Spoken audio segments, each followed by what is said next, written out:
Hey, I know I tease electromagnetic radiation, but I realized we need to build up some more fundamentals first and explain how entropy is running the show. Give me a few minutes, I'll tell you where that comes from and why I think infinity makes everything. Sources are me, Google, and YouTube for this. I know it sounds crazy, but here's the bottom line. Things bunch up as they get colder. This is why we have solids, and it is also why celestial bodies form. Entropy dictates that high energy moves to low energy over time. Stars get hot, but the universe cools down. Entropy is happy. This principle is the backbone of everything. That's great, but what do we do with it? Well, from that, we get gravity. Remember the sucking? Well, that's because smaller particles get pulled in, making room for more particles. Now, you may ask, but why do the smaller particles move? Isn't it just empty space for them? And this is an excellent point, and is also where things get funky as infinity rears its head. Just as there is vacuum energy for us, there is vacuum energy for the vacuum energy. Why? Well, why wouldn't there be? Not the best point, I know, but really think about it. Why are we the proper size? Why should physics stop at any point? Everything needs something to make it up, and size or scale is all relative. Because of this, these smaller and smaller scales of particles collect over time, just like mass does, and increase in size. This eventually leads to the replacement of virtual particles everywhere, and then they are added into matter to continue up the chain to dark matter. What am I trying to say here? Well, there is no prophesized atom or fundamental particle. It is just generic mass with relative emergent properties depending on the scale of the observer. Why do we need this? Well, it simplifies the model to work at all scales when accounting for the proper relative scale.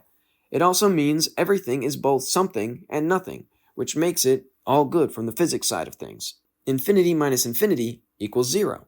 Everyone is happy.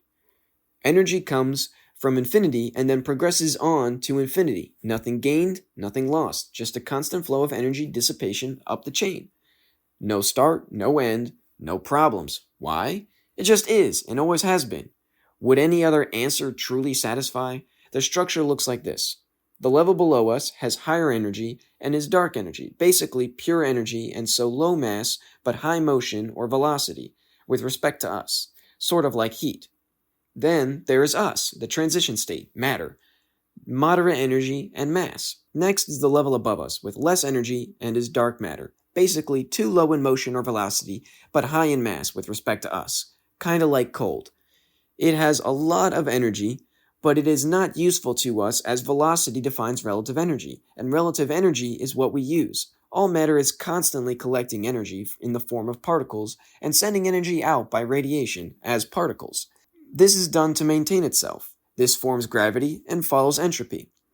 This brings us back to how virtual particles are not virtual. They are all real, and they all have some level of mass or energy and therefore release some level of mass or energy. This can be seen as a star is massive in size, but is made up of tiny atoms.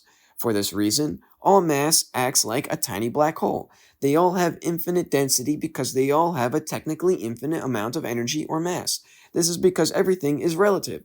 There is a lot of empty space in our universe, but to a subatomic particle, there is a lot of empty space all around them. They cannot even perceive our form or motion, as it doesn't even look connected when looking at it while that small. Anyway, this one got pretty heavy, but the understanding of there being no true empty space in the universe is important. This leads us back to the trashed idea of the ether. Now, we trashed it because we couldn't find a medium to move through. Here's the thing. We move through time. It is in physical motion, you may say. Time can't be the ether, but I ask you to do anything without it. Move somewhere without time. You can't. It is both what provides the energy to all interactions and is a part of the dark energy fluid we find ourselves suspended in. We do not move through space-time. Space-time moves through us. Relativity states it can be seen either way. Now that has been explained, we can continue on to lighter topics like electromagnetism. Pun intended.